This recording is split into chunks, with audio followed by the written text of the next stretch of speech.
Profesora Elizabeth López, que fue profesora jefe en todo su primer ciclo. Un aplauso para ella.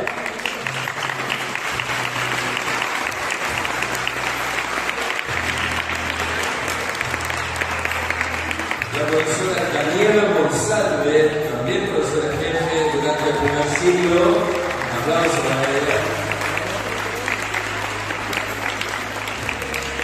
La profesora Elvia Cárdenas, educadora diferencial en primer ciclo. Fuerte el aplauso, por favor, para la señora Elvia. La señora Giovanna Bolgar, profesora diferencial también en primer ciclo. La señora Nancy Cifuentes, que hoy día está con licencia, ¿cierto? Sí. Igual le enviamos un cariñoso saludo. La señora Daniela Olguín, educadora diferencial segundo ciclo. La señora Macarena Seguel, también educadora diferencial primer ciclo.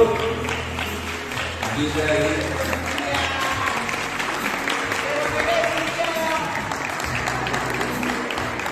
La profesora Roxana Salinas, quien fue profesora jefe en el primer ciclo.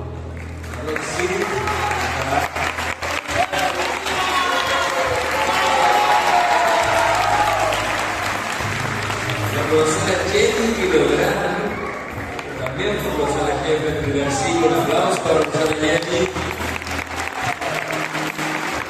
Y por supuesto los profesores jefes del segundo ciclo, la señora Andrea Lavera y don Sergio Laura. Fuerte el aplauso.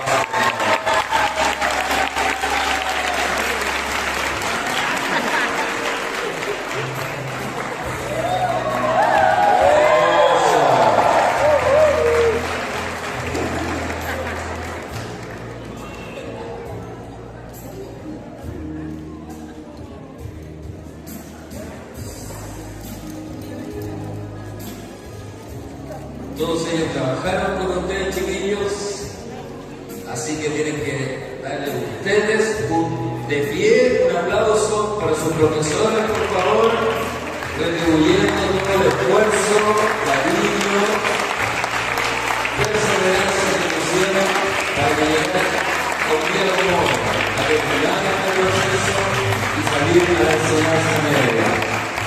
Así que este cariñoso aplauso para ustedes, profesores.